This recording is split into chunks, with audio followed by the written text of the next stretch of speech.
liberté. Nous nous trouvons une fois de plus dans le cadre de notre activité plaisir d'écrire, mais je tiens d'abord à m'excuser de l'état avec lequel nous commençons l'activité, suite à un certain nombre d'impératifs, souffrez que nous commencions avec un peu de retard. L'orateur du jour, c'est M. Magloire Mpembi, qui n'est pas à sa première activité ici. Vous vous souvenez, il a déjà présenté un livre ici, un essai, je crois, qui s'intitulait Kimpa Vita. Et aujourd'hui, il nous présente un roman qui s'intitule Les chemins du paradis. Ensemble, nous allons pouvoir les décortiquer. Vous avez les loisirs de lui poser toutes les questions qui vous viennent à l'esprit, tout ce qui n'est pas compréhensible. Voilà, il est là pendant 2 heures, nous allons travailler avec lui, on va l'écouter et à l'issue de l'exposé, comme d'habitude, nous allons pouvoir passer à un jeu de questions et réponses et à l'issue desquelles, finalement, je crois nous prendrons un verre d'amitié dans la cour. Sans plus tarder, je remets la parole à M. Pépito, qui est le modérateur du jour. Merci.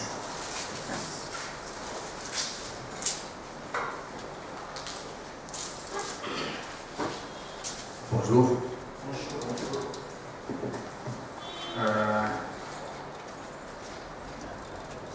Il m'avait été demandé de porter la lourde charge de vous présenter cet ouvrage, Les chemins du paradis, de Magloire Mpembi. Mais avant de vous présenter, je vais quand même vous raconter cette petite histoire. Ma rencontre avec Magloire, ça se passe l'année dernière. Après la présentation du livre Kimpa Vita, la fille de Neko. J'invite Magloire à mon émission Interligne, certains connaissent, je crois, sur la RTNC2. C'est un personnage que je ne connaissais pas. Et c'est d'ailleurs sur mon plateau de télévision que j'apprendrai qu'il est médecin. Je ne le savais pas. Et c'était comme un petit choc pour moi de savoir qu'au Congo, il y a des médecins qui écrivent. Et j'ai lu avec un intérêt tout à fait particulier Kimpa Vita, d'abord parce que cet ouvrage, ce livre parlait de cette personne, de cette dame, qui est malheureusement très peu connue du commun des Congolais. C'était ma première curiosité. Je ne savais même pas que d'autres avant lui avaient écrit sur Kimpa Vita. Pour moi, c'était, allez, j'apprendrai des choses. Et j'étais encore plus émerveillé parce qu'il l'a présenté sous la forme d'un roman. Un roman basé sur des faits réels. Et Magloire s'était suffisamment documenté pour présenter de la meilleure façon possible la vie de Donna Béatrice. J'ai appris beaucoup de choses, mais j'étais surtout frappé par le style. Le style est simple, le style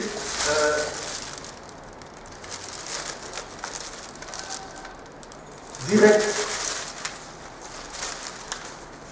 Et j'ai dit ici que le style se sent très proche de Zamenga par le style. C'est-à-dire qu'il veut directement s'adresser à vous et il veut que le lecteur, le moyen, qu'il soit même en dessous de la moyenne de l'intelligence, on va dire, ou de la compréhension, soit en mesure de lire son ouvrage et de comprendre. Il y a chez lui donc ce souci de partager son univers, de partager ses connaissances.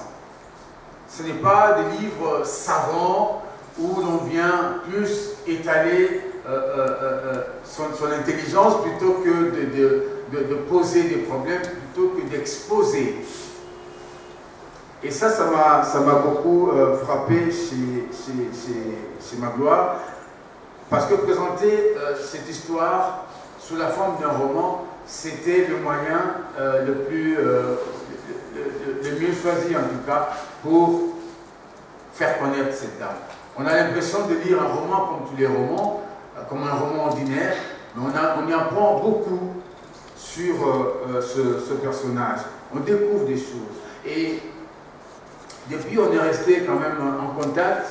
Il est parti, il est tout le temps parti, le docteur Magloire. Il est tout le temps parti. On est resté en contact par Facebook, on est resté en contact par téléphone. Et c'est là qu'un jour, il m'apprendra que le prochain Magloire est à venir, et qui s'appellerait Les Chemins du Paradis. Et un jour, je retrouve sur mon groupe Facebook Interligne la page de couverture de ce nouveau roman. Et la première chose qui m'avait frappé, c'est la photo. C'est la photo. Cette femme, elle est tellement belle. Elle est belle et en même temps, la position, qu'elle est de profil, elle est sans expression. Alors ça contraste un peu avec le titre, Les Chemins du Paradis. Comment peut-on entrevoir les chemins du paradis avec un visage, avec un personnage qui n'exprime rien? Et tout de suite, je lui ai posé la question, mais c'est qui cette dame? Il me dit, ben, c'est un mannequin qu'on a pris, elle est d'origine congolaise, mais elle est américaine. Et on l'a prise comme ça, bon, elle s'est prêtée au jeu, et voilà. Et depuis, j'ai commencé une longue attente des chemins du paradis, parce que finalement, je me dis, mais qu'est-ce qu'il y a dedans? Qu'est-ce qu'il y a derrière cette photo? J'ai compris. Allez, pas grand-chose d'ailleurs, mais j'ai compris que c'était un mannequin. Mais les chemins du paradis, ça restait quand même un mystère pour moi. Évidemment, comme tout chrétien aujourd'hui, si on peut aller sur ce chemin-là, c'est quand même un mystère. Et je me suis mis à chercher les liens jusqu'au jour où l'auteur me dit qu'il est à Kinshasa et que les chemins du paradis étaient là. Et comme tout mon lecteur, la première chose que j'ai faite, c'est d'aller à la page de couverture, mais l'arrière. Et là, deuxième choc, je lis: lorsqu'un jeune prêtre décide de mener la révolution pour plus de justice sociale dans un pays d'Afrique noire, il est loin d'imaginer que le plus grand obstacle à son entreprise se présenterait sous les traits d'une jeune femme, d'une jeune et belle étudiante, quelque peu rebelle. À travers Julie, l'abbé César finit par comprendre la véritable portée de cette sagesse biblique. Les voies de Dieu sont insondables. Et là, je me trouve un petit peu perdu encore. Un petit peu perdu. Parce que j'avais tout imaginé, sauf le fait que l'histoire tournait autour d'un prêtre, d'un jeune prêtre qui menait un combat pour la justice sociale dans son pays. Au départ, j'avais cru à une histoire d'amour. Après, je me pose la question, est-ce que c'est un discours politique que Magloire veut nous tenir là? Et je peux vous assurer que jusqu'à aujourd'hui, je n'ai pas encore trouvé de réponse. Je ne sais pas encore si c'est vraiment un discours politique ou si c'est tout simplement une belle histoire qu'on a voulu nous raconter.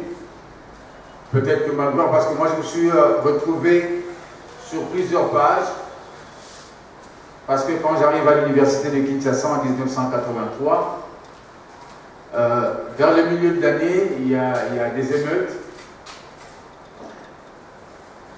C'était à l'époque de Mobutu. On se trouve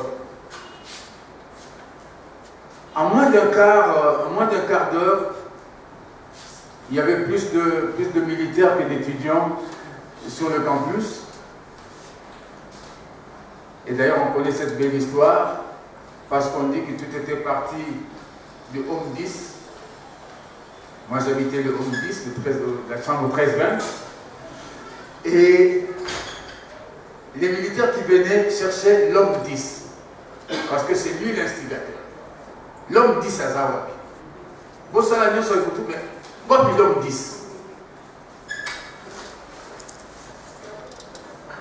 Et il y en a eu beaucoup comme ça, mais c'est parti, Magloire, on fait référence d'ailleurs ici, des années 69, on connaît l'histoire.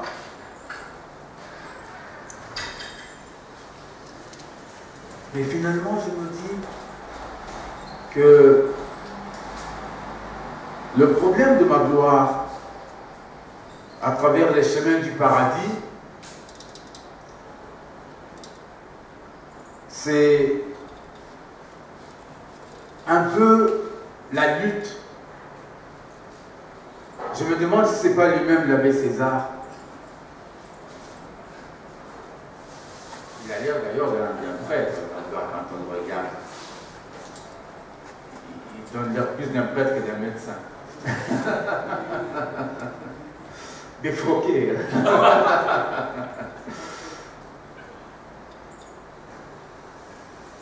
Je dis qu'il a juste envie de mener à côté de l'abbé César cette lutte, combattre les injustices et la mauvaise gestion. Au niveau de l'université d'abord, parce que ça se passe dans une université, à travers une marche pacifique qui tourne à l'affrontement avec, comme à notre époque, comme à l'époque de nos aînés, les forces de l'armée et de la police. Pour moi, c'est un prétexte. La marche, la préparation de la marche et tout ce qui s'en est suivi, l'affrontement, pour moi, c'est un prétexte qui est présenté en 13 chapitres. 13 chapitres, tous précédés d'une citation d'un auteur ou d'un penseur de renommée universelle. C'est peut-être pour souligner l'universalité du sujet, parce qu'on retrouve ces genres d'événements, on en a retrouvé à travers le monde. Magloire stigmatise des traits importants de la gestion de la vie nationale. En fait, c'est ça le problème dans les chemins du paradis. Il focalise sa réflexion sur des secteurs très sensibles tels que l'université. L'université qui est représentée notamment par l'appariteur. L'appariteur qui est la première personne qu'on rencontre en arrivant à l'université. L'appariteur dont l'incompétence et l'arrogance sont une insulte à l'intelligence et à l'intelligentsia. Mais à l'université, il y a aussi le recteur, c'est-à-dire le sommet de l'université. Le premier parmi les professeurs, en la personne de Moussaka, professeur ordinaire de son état, le boss. Entre guillemets, on l'appelle le boss. Dont la gestion ne met personne d'accord et qui est d'ailleurs à la base du mouvement. Je vais rapidement vous lire pour corroborer tout cela. Ce passage en page 59. Comment est présentée la mégestion du recteur Moussaka.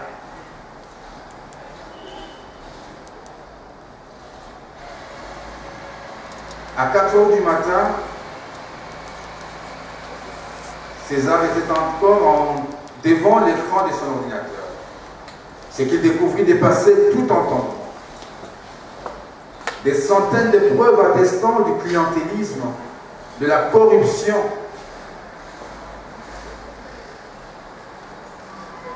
des fausses factures, des photos compromettantes, tout y passait. Tout pour prouver au meilleur des avocats du diable que le recteur était un voyou. Le mot semblait faible au vu du contenu accablant des documents. L'ensemble des fonds décaissés sans autre justification que la mention à la demande du recteur s'élevait à plus de 150 000 $ américains sur 6 mois. Le boss, comme on l'appelait sur le campus, se permettait toutes les largesses. Apparemment pour lui, les caisses de l'université dont il avait la charge contenaient son argent de poche.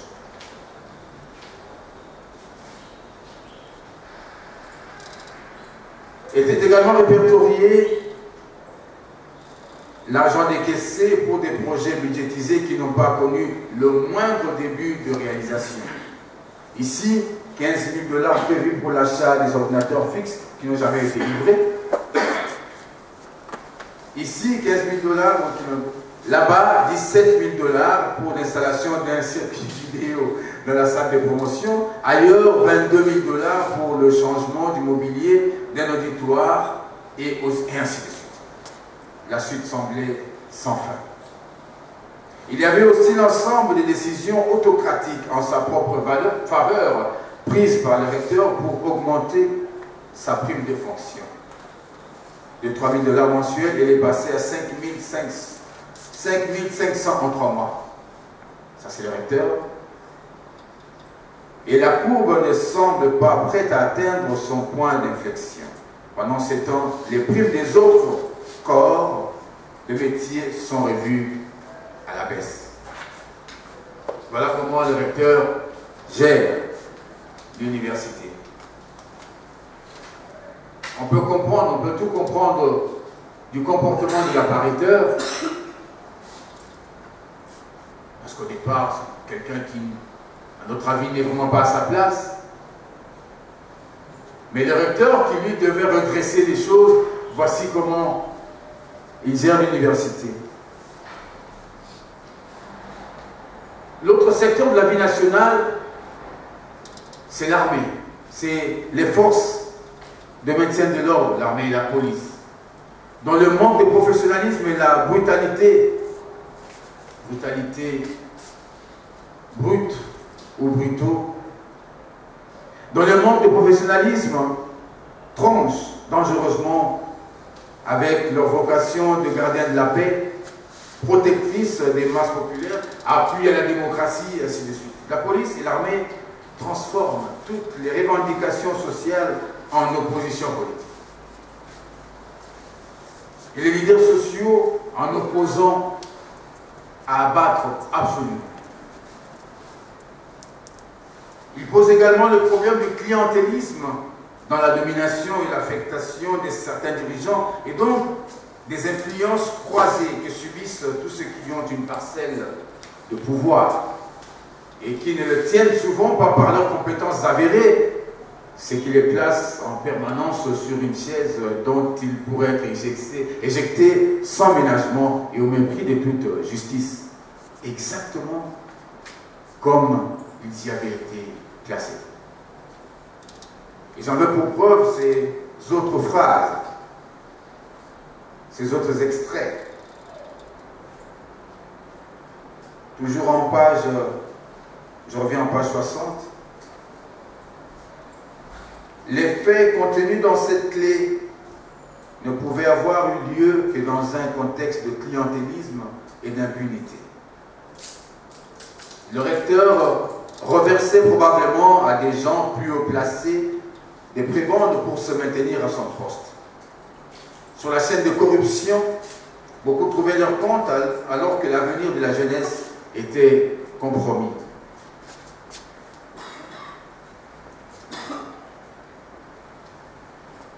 Et en page 61, j'aurais aimé, ça c'est l'appariteur qui s'adresse à l'abbé César, j'aurais aimé vous apporter les grilles de libération. On connaît cette histoire. On peut y voir que dans les mêmes conditions, certains étudiants proches du recteur sont admis alors que les autres sont délaissés à leur triste sort. Le profil de ceux qui sont favorisés saute aux yeux. Dans 90% des cas, il s'agit des filles.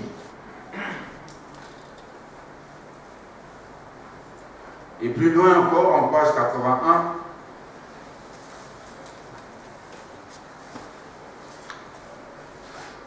pour parler du clientélisme, colonel, mon ordre de mission est formel. Là-dessus, vous quittez vos fonctions à l'instant où je pose mes pieds sur la moquette de votre bureau. Vous n'emportez rien. Dans les 30 jours qui vont suivre, nous allons gérer la situation et faire les vérifications qui s'imposent sur la qualité de votre travail. Au bout de cette période, le ministre prendra une décision. Pour le moment, vous êtes suspendu. Soyez heureux. Votre salaire, lui, ne l'est pas. Il n'est pas suspendu.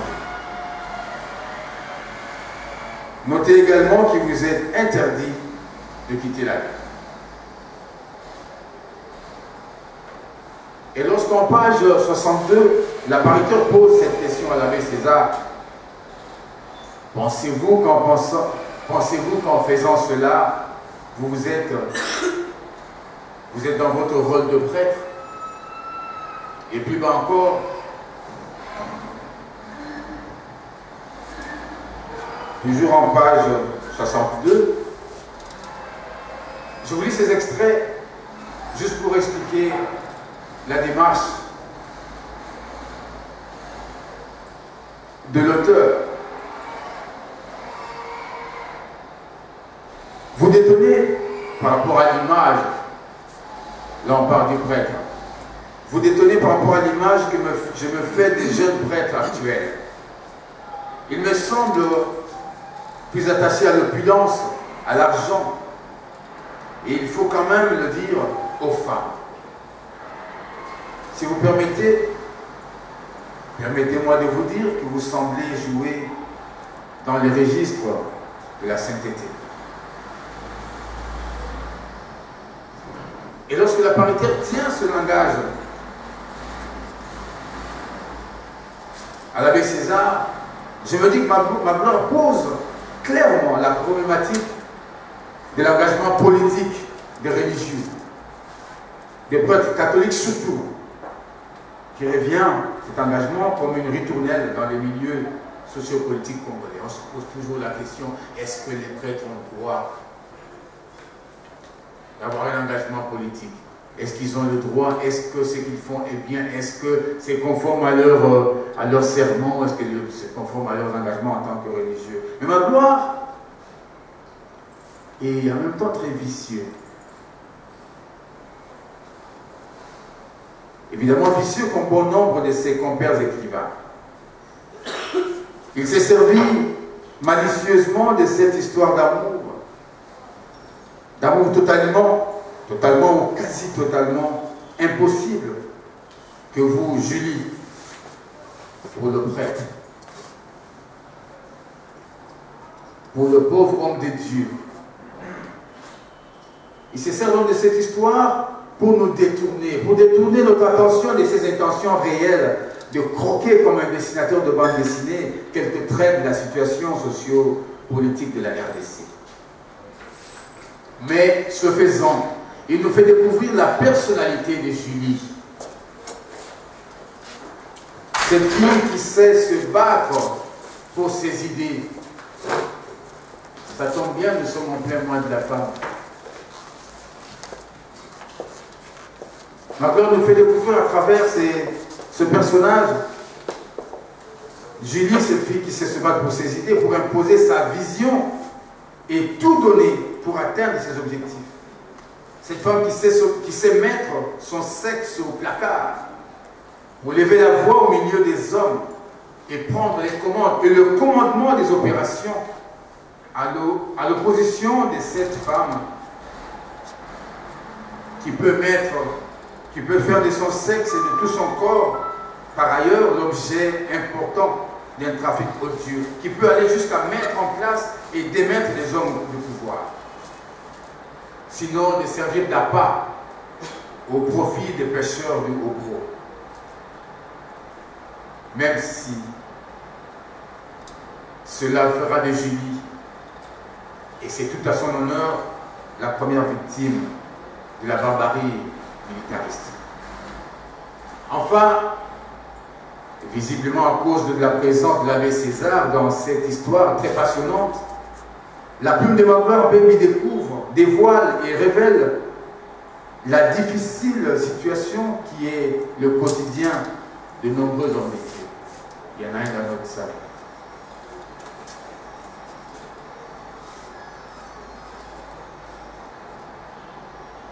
De nombreux hommes de Dieu soumis à la règle de l'Église qui dans certains cas leur impose la muselière lorsqu'il s'agit d'exprimer ses convictions profondes. Et j'ai trouvé très intéressant cette façon de poser la muselière sur la bouche de l'abbé lorsque l'évêque s'adresse à lui. Il lui dit ceci: j'ai prié. J'ai trouvé ça très charmant, très élégant d'ailleurs. J'ai prié, dit l'évêque. J'ai réfléchi et le Saint-Esprit m'a inspiré un certain nombre de décisions. On met même le Saint-Esprit à contribution. Tu es évidemment concerné. Pour l'instant, tu vas aller passer 2 semaines à la maison de retraite. Tu vas réfléchir sur la prudence évangélique. Tu mettras par écrit le fruit de tes réflexions. Tu les mettras par écrit. Tu ne parleras plus. Tu ne t'exprimeras plus en public. Tu les mettras par écrit. Et évidemment, ils resteront dans un tiroir.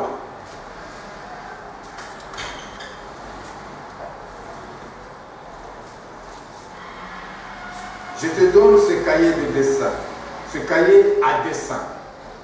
J'ai envoyé un véhicule récupérer tes affaires à l'université. L'université, c'est fini. Entendu? Oui, mon Seigneur. Et continue. J'ai décidé de les laisser partir à Louvain. Là, il parle de l'autre, du chancelier. J'ai décidé de laisser partir à Louvain préparer sa thèse de doctorat sur le rôle de l'Église durant la période coloniale.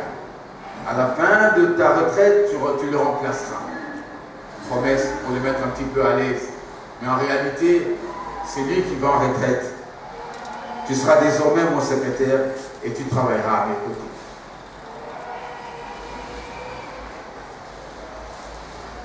Au fait, c'est la chicotte. Et après, un petit caresse. Mais on veut tout simplement le museler. Sur le chemin du paradis, en quête d'amour et à la recherche de la justice pour tous, que d'embûches disséminées sur les pas d'une jeunesse qui ne demande qu'à mieux vivre. Et que d'intérêts opposés contre la marche d'un peuple qui n'aspire qu'à plus de décence dans son quotidien déjà trop compliqué.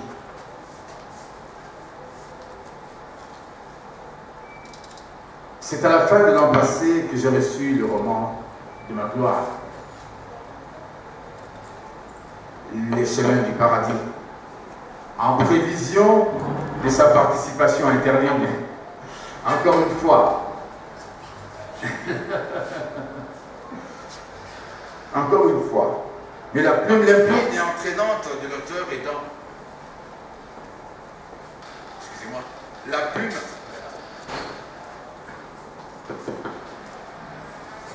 limpide et entraînante de l'auteur est dans... J'avais lu ce roman d'un trait, 114 pages, allongé dans un des canapés de mon salon. Au grand étonnement de mon fils, Laurie, qui me cria quand je me levais du canapé. Dis donc papa, tu ne vas pas me dire que tu as lu tout ça? Et terminé. Et tout souriant, je lui répondis, en effet, j'ai lu tout ça et j'ai terminé. Bravo maman.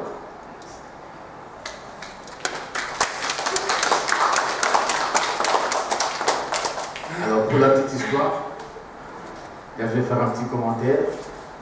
Je n'ai pas demandé la permission de ma gloire. En principe, on devait, quand je parle d'émission interligne, nous devions la faire au mois de janvier. Ensuite, on a reporté au mois de février. Et après, au mois de janvier, il s'est passé ce qui s'est passé, 19-20 janvier, c'est ça une date.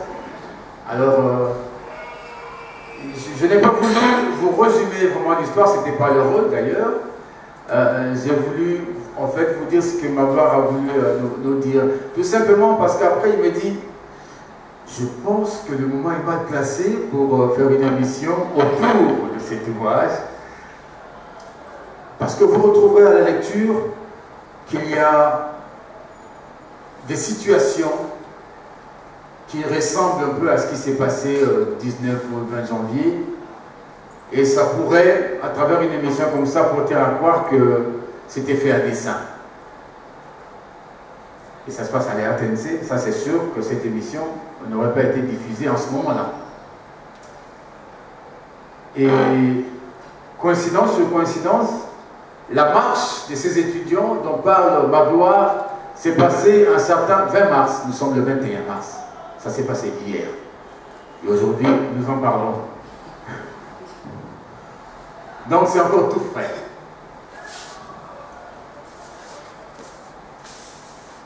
Et maintenant qu'on en a parlé, je crois qu'on pourrait enregistrer l'émission. Bien.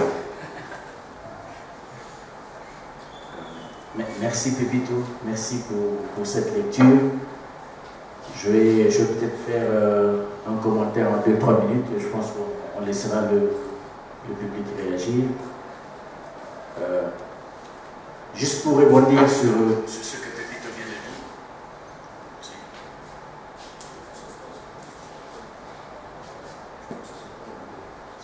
dire. Juste pour rebondir sur ce que Pépito vient de dire. Finalement, en fait, j'ai fini.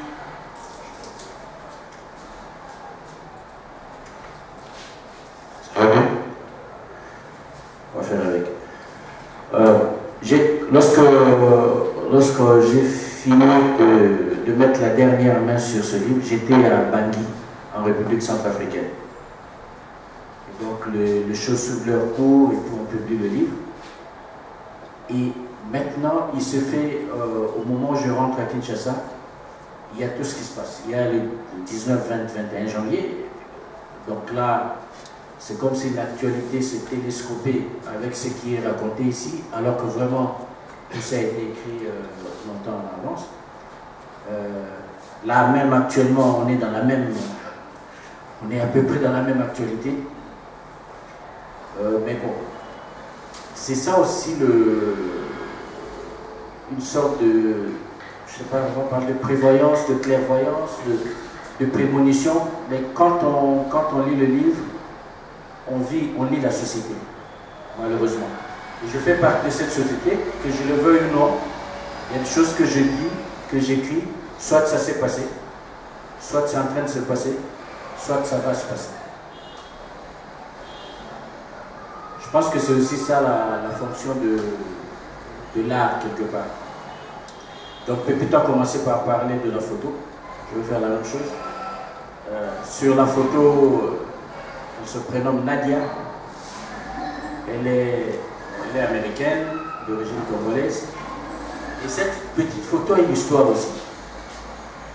En fait, au départ, on devait publier un livre, on devait éditer. Parce qu'entre autres casquettes, on a monté une maison d'édition au Canada avec un partenaire canadien d'origine congolaise pour pouvoir faciliter aussi la diffusion des idées. Donc on le fait. Parce que c'est très difficile, déjà très difficile de prendre le temps d'écrire un livre quand on vit ici. Parce qu'il faut tous les jours courir pour trouver du pain. Donc le temps de s'asseoir pour écrire des livres, c'est du temps perdu dans la recherche du pain. Donc ceux qui le font, c'est déjà beaucoup. Et quand ils ont fini d'écrire leur livre, ils ont du mal à publier, à diffuser. Donc moi, je vis ça. Et avec un partenaire, un Congolais, au Canada, on a dit on va monter quelque chose pour pouvoir rendre vivants les livres de nos compatriotes. C'est la maison d'édition qu'on a montée, ça s'appelle L'Érablière. Et donc, dans le cadre de cette maison d'édition, on devait publier un livre consacré à ce qui se passe à l'est du pays. Le titre du livre, c'est Ils m'ont violé. L'auteur du livre est ici. Je peux vous lever, sans vous voir. Le livre a été publié, c'est de Masumbuko Munumuri. Et j'avais demandé à Nadia, qui est congolaise, américaine, mais originaire de Bukavu, donc qui est proche de ce qui s'est passé là, et qui est mannequin, de me faire une série de photos que j'aurais pu utiliser sur la couverture de ce livre-là. Et elle m'a fait des photos. Les photos sont belles, les photos sont jolies, mais je n'étais pas satisfait par rapport à l'idée que j'avais pour ce livre-là. Donc on a dû chercher une autre photo. Je n'ai pas le livre ici, malheureusement. On a dû chercher une autre photo pour ce livre-là. Et puis je gardais les photos qu'elle avait faites. Je me suis dit, c'est sûr que ça servirait un jour à un autre projet. Et donc on a choisi de les placer sur ce livre. Parce que là, elle est en route. Elle est en route, elle est sur le chemin. Mais elle est dubitative par rapport à la fin. On aime tous le paradis, j'imagine, mais personne n'a envie d'y aller tout de suite. On est bien d'accord. Parce qu'il faut passer par là. Parce que le chemin, il est tortueux. Et c'est comme ça que la photo de Nadia se retrouve sur ce livre. Mais elle fait bien des photos, elle est hyper sympathique. Donc pour les écrivains en herbe ici sur place, si vous écrivez un livre, que vous avez besoin de la photo d'une femme, faites-moi signe, on va commander ça à Nadia. Elle le fait très bien.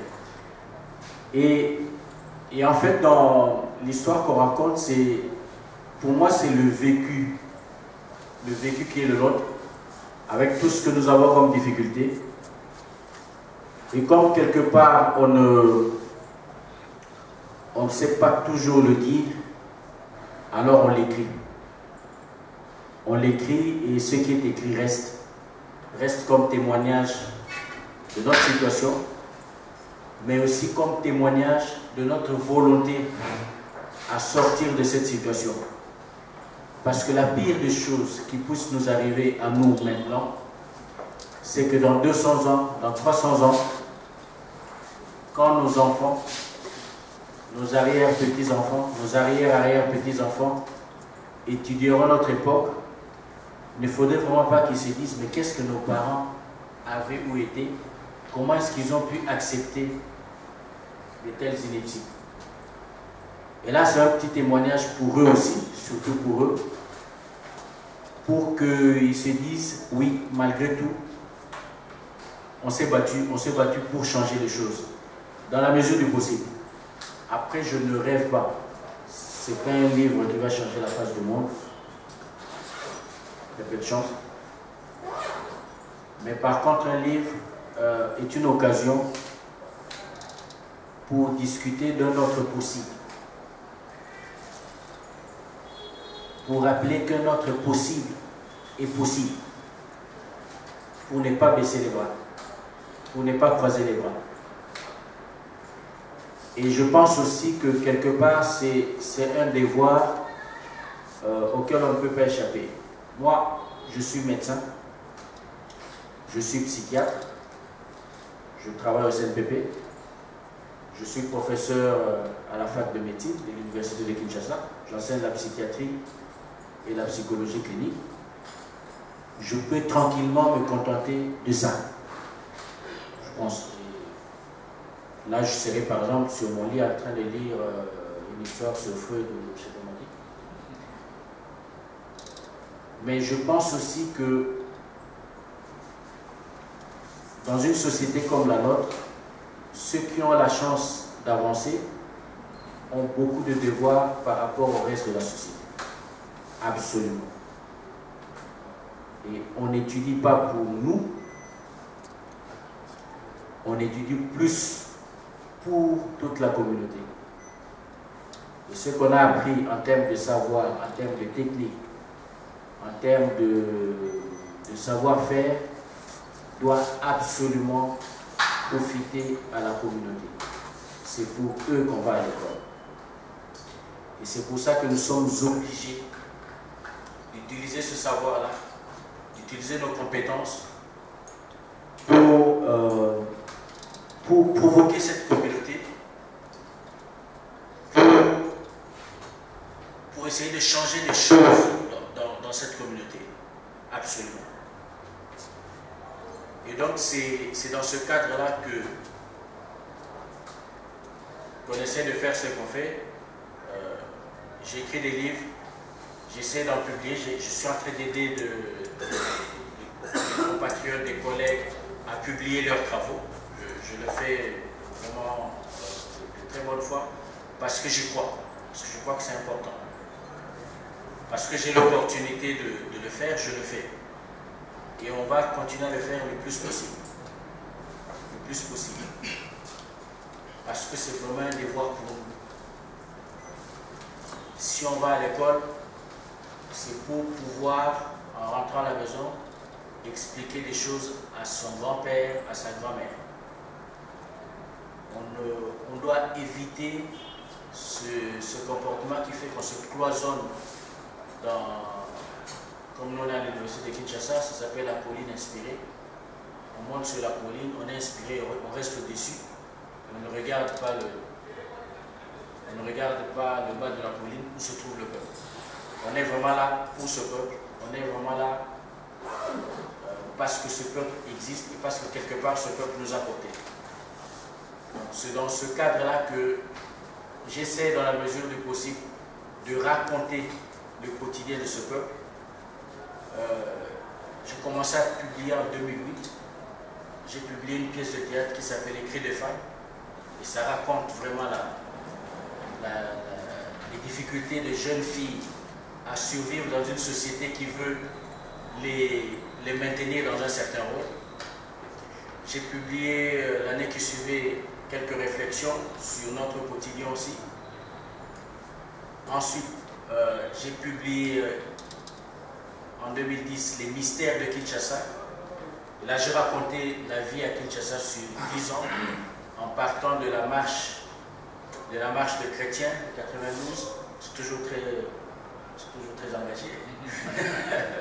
En partant de la marche de chrétiens jusqu'aux affrontements qu'il y a eu ici, en ville, entre les militaires proches de Jean-Pierre Bemba et les militaires loyalistes, on va utiliser ce terme. Et j'ai raconté la vie des Quinois entre ces deux dates. Ce livre a été repris par la maison L'Harmattan et publié sous le titre Vivre et mourir à Kinshasa. J'ai publié Kimpavit à la fille de Nekongo. Et là, je viens de publier Chemin des Paradis. Tous mes livres sont ancrés sur le réel. C'est sur notre vécu, ou sur notre histoire. Et comme l'a dit Pépito, j'essaie de les écrire de sorte que tout le monde qui sait lire puisse les lire. Je ne cherche pas à prouver que je suis savant, ni à prouver que je manipule bien la langue. De toute façon, ça, je m'en fous. On parle français parce qu'on s'est retrouvé dans une conjoncture historique qui fait qu'on parle français. Sinon, on aurait pu parler anglais, on aurait pu parler chinois, on aurait pu parler autre chose. Donc, c'est pas ça la question. Le but, c'est que c'est un outil et on va l'utiliser à bon escient pour que le maximum de gens aient une information. Et une information qui puisse leur servir.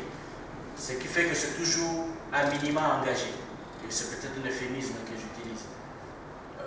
Je m'apprête à préparer, ça va demander beaucoup de travail. Je vais le faire quand même, puisque j'en parle en public, donc je devrais le faire. Je vais écrire un livre sur Simon Kimbangu, parce que je suis convaincu que ce qu'on connaît de Simon Kimbangu, ce n'est pas ce qu'on aurait dû connaître, malheureusement. Et donc il y a un travail à faire aussi pour faire connaître l'autre face de Simon Kimbangu. La face de Simon Kimbangu qui normalement devrait le placer au même niveau que Mandela ou Malcolm X. Et on va travailler dessus. Donc ça c'est ce qui va venir. Aujourd'hui on présente les chemins du paradis. Le paradis on en rêve tous, mais pas tout de suite. Pour l'instant on se contente d'en parler dans un livre. Merci.